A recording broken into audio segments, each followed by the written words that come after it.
welcome you all to Karmapa International Buddhist Institute, and we hope you will have a great day that will leave you inspired and enriched with vaster knowledge and deeper understanding. So, why have we chosen this particular topic of our workshop? Sanskrit is often referred to as a parent language, which show how high a status it holds. The reason for this can be understood from history, and one could speak a lot about this. But in essence, we may outline a few central aspects. For one, Sanskrit used to be the language of the well-educated Indian elite, and thereby form the basis of almost all modern language of India, as well as the rich heritage toward promoting the culture of several other countries. So how is Sanskrit related to Tibet and Tibetan Buddhism? For a long time, Tibet did not possess a written script its own. Even in the first roughly 2 centuries after Buddhism formal introduction and taking roots in Tibet, in the 7th century only incomparable Bodhisattva King Somsen Gampo was able to bridge this gap with the help of skilled linguist Acharya Thimi, whom he sent to India along with 16 other scholars. There, the delegates intensively studies in Nalanders and other places. With the help of the knowledge gained there, Acharya Thimi then designed a script of written Tibetan language, which is based on the Ngari letters. In fact, he established 2 sets. One for the general use, which consists of 5 vowel and 30 consonant. The second set followed the Sanskrit order and consists of 16 vowel and 34 consonant. The second set was meant to depict Sanskrit as closely as possible to its original sound, to be used to ritual ceremonies and mantra recitations in lexicon.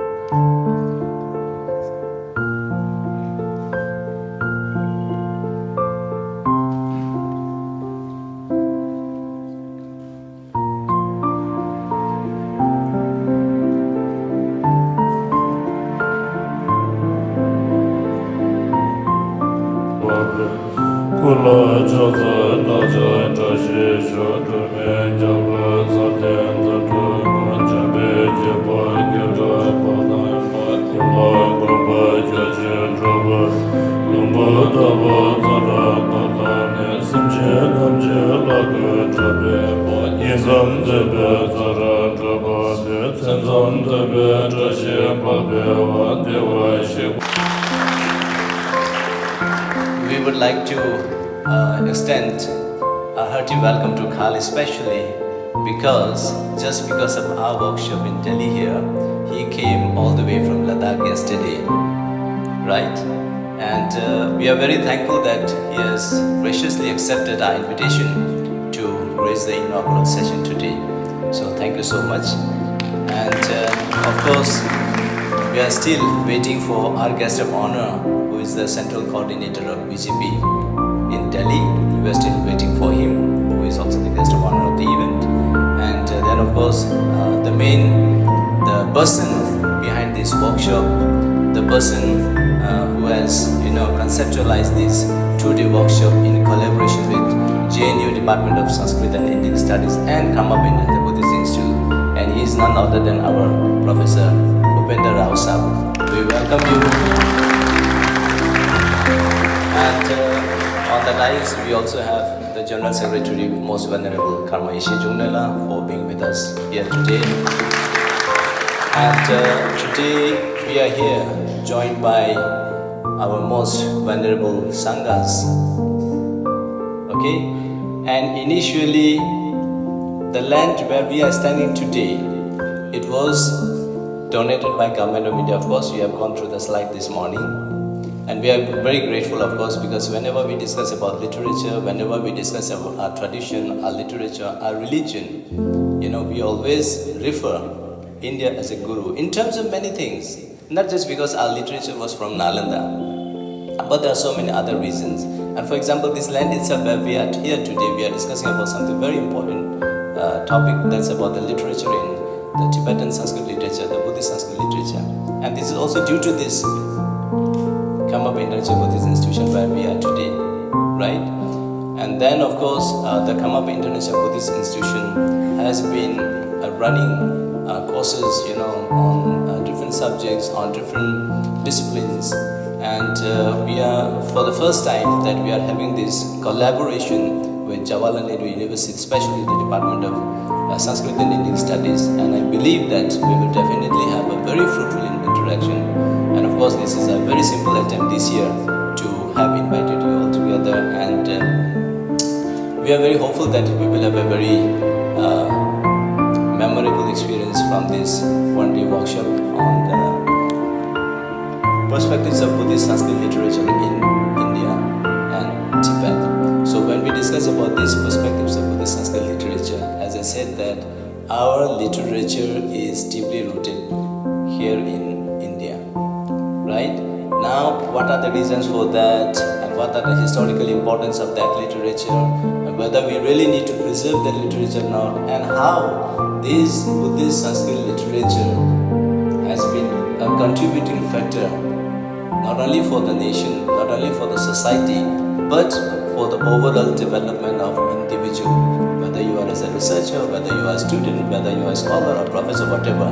But there are certain aspects of this whole one-day discussion, and I'm sure that we have speakers here, and each and every speaker will deliver their presentation on different aspects of the topic that we have decided today. Okay? And yes, we are now joining by the guest of honor. So please bear with us. We take 2 minutes to learn the literature, to learn the prayer, whatever they have, because these are deeply rooted in their culture. Okay? So, तपाईहरु सबैले विशेष गरेर नेपाली भाषामा म 1-2 शब्द राख्ने प्रयास गर्न चाहन्छु। यसको कारण के हो भन्दाखेरि जब हामी भाषाको कुरा गर्छौं, हैन, अंग्रेजी, संस्कृत, टिबेटन, नेपाली, अनि भाषा भन्ने चीज तपाई हाम्रोको बिचमा कुनै प्रकारको असुविधा अथवा कुनै प्रकारको उयो हुनु भएन। हामी कुनै पनि यहाँबाट जुन चाहिँ कुराकानी गर्नुहुन्छ त्यो कुराकानीलाई तपाईहरु बुझेर, तपाईहरु सम्झेर, आफ्नो भाषा छ सबैको, हैन। सो त्यसकारणले गर्दाखेरि आज तपाईहरु सबैलाई कामप इन्टरनेशनल बुद्धिस्ट इन्स्टिट्युटको तर्फबाट तपाईलाई एकदम धेरै स्वागत छ, अभिनन्दन चढाउन चाहन्छु। र अहिले म त्यही कुराकानी गर्दैछु कि तपाईहरुले अब विगत 2-3 वर्षदेखि तपाई किबीमा आउनु हुँदैछ, तपाईले टिबेटन भाषा सिक्नु हुँदैछ, टिबेटन पूजा पाठ प्रेयर सबै सिक्नु हुँदैछ। त्यसमा हामी एकदमै आभारी छौं तपाईको प्रति, किनभने हामी एउटा दिल्ली जस्तो जग्गामा बसेर, दिल्ली जस्तो यस्तो जग्गामा बसेर पनि हामीले आफ्नो संस्कार, आफ्नो परम्परा, राइट, र धेरैवटा कुराले हामीले सिक्ने अथवा सिकाउने र त्यसमा तपाईले एकदमै प्रयास गर्नु हुँदैछ। त्यसको लागि हामी तपाईको प्रति एकदमै आभारी छौं, तपाईलाई एकदमै स्वागत छ। र यसको आजको 1 दिनको जुन चाहिँ हामीले एउटा वर्कशप राखेको छ, हुन सक्छ तपाईलाई एकदमै यो नयाँ लाग्दो होला कतिजनालाई, यो के रहेछ कसो रहेछ भन्ने। फर एक्जाम्पल तपाईले बुझ्नुस्, perspectives of Buddhist Sanskrit literature in India and Tibet भन्दैछ। भन्ने अर्थ चाहिँ के हो भन्दाखेरि तपाई हामी बौद्ध दर्शन, भगवान बुद्धको अनुयायी, हैन, हामी बुद्धिस्ट हो भन्छौं। तर बुद्धिस्ट हुने कारण चाहिँ के हो? कि हामी बुद्धिस्ट भएको कारण चाहिँ हामी नेपालमा जन्मेर, हामी सिक्किममा जन्मेर, हामी हिमाचलमा जन्मेर हामी बुद्धिस्ट भएको हो? अथवा हामी बुद्धिस्ट हुने कारण, हामी बुद्धिस्टको अनुयायी हुने कारण चाहिँ हाम्रो परिवार, हाम्रो पूर्वज चाहिँ बुद्धिस्ट थियो त्यो टाइममा, त्यसै गर्दा हामी बुद्धिस्ट भएको हो? अथवा म जहाँ जन्मेको छु, जुन चाहिँ संस्थान छ, जुन चाहिँ संस्कार छ, त्यो मेरो बुद्धिस्ट हो, त्यसै गर्दा म बुद्धिस्ट भएको हो? तर भगवान बुद्धले भन्नुहुँदैछ यो चाहिँ कतै होइन।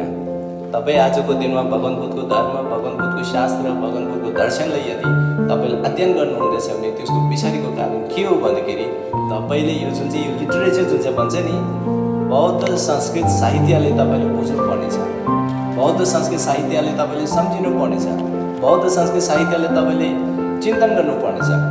अनि यही कुराले चाहिँ हामी अलिकति अब आज हामीले JNU को हाम्रो प्रोफेसर साहबले चाहिँ उहाँसँग हामीले कुरा गरेर चाहिँ आजको यो एक दिनको हामी चाहिँ यो वर्कसप गर्दैछौँ आज यहाँ।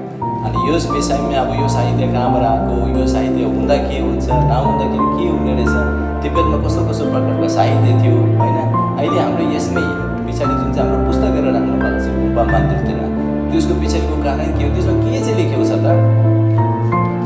यो जम्मै तपाईँको कुरा चाहे दर्शन हो, चाहे शास्त्र हो, चाहे तपाईँको दबाई पानीदेखि लिएर जम्मै हाम्रो यो मनुष्यको जीवनसँग जोडेको हरेक कुराले चाहिँ यो एक दिनको तपाईँको हाम्रो प्रोफेसर साहबहरूले आफ्नो आफ्नो विचारहरू राख्नुहुन्छ।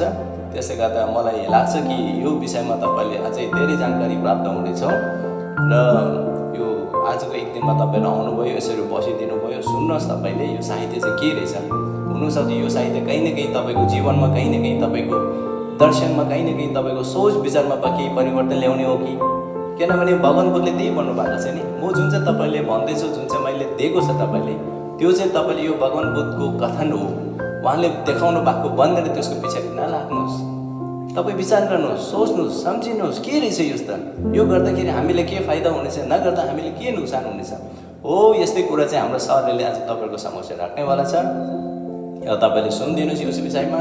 अनि तपाईँले फेरि पनि म एकदम केबीको तर्फबाट र हाम्रो JNUको डिपार्टमेन्ट अफ संस्कृत तर्फबाट तपाईँलाई एकदम धेरै धेरै स्वागत। एकदम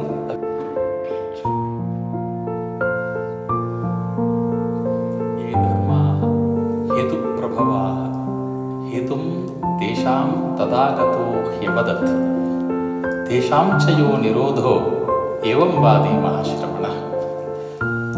नमस्सभाये। बुद्धं शुद्धं वन्देऽहं तं जगदानन्दकरं वन्दे।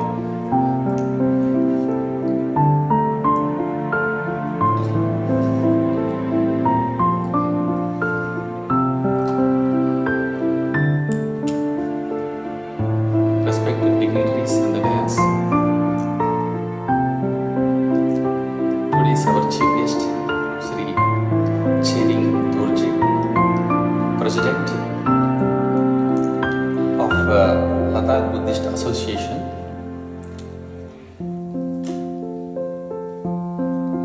And today is our guest of honor, Sri Balraj Noni. He is a BJP Central Coordinator for the Telangana state. And General Secretary of KIWI,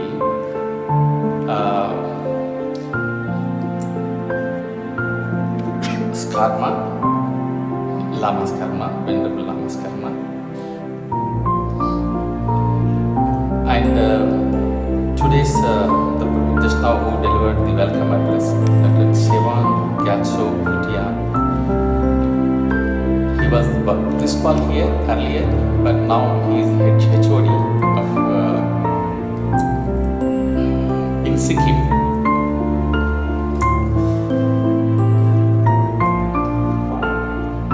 Here, first of all, I want to say sorry for arriving late and making this session starting late. And I'm very happy to be here today. First of all, I want to thank everyone here and my honor to the chief guest on the dais, who is Gyastoji.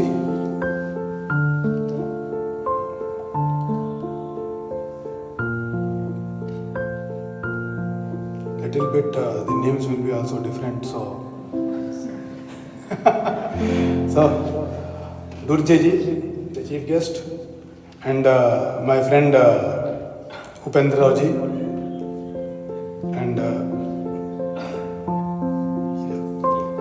please, thank you.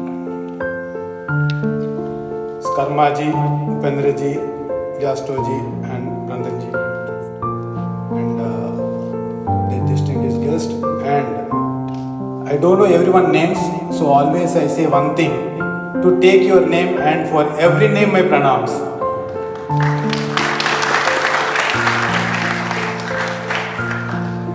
I am not a Sanskrit student, nor a Tibetan language or Nepali known person. I am purely Indian and from Upendraji's native place, that is Telangana. And unfortunately or fortunately, I am here. When I went to Kumbh Mela, one of the guru, I don't know how now when all these things are, I was seeing every poster, I was surprised to see why I am connecting to this, how I connected. Nor I don't know Nepali, nor I don't know Sanskrit, nor I don't know any the Tibetan language, but how I connected. This is the spirit of spiritual power, I can say in one word. Might be Upanda sir was telling now that there's a language barrier. When I was reading many books, in that even I gone through Bible also to know what is it, somewhat not fully, like other this thing also. In one of the stories I read that if one language is there, I don't know the human has been reached the heaven. Why? Because when a human being tried to build up the ladder, I heard a story, I don't know, mythology or what, but God has made some Maya. So when one was asking the brick, the other was giving the sand. Like that, they did not build up the ladder to the heaven. Sir, that might be the reason that every state in this India has different languages. So anyhow, we are very good that language has very much power. Dr. Tseong Gyatso Bhutia, Principal, Karmapa International Buddhist Institute, Venerable Rinpoches, monks, nuns, scholars, dignitaries, ladies and gentlemen.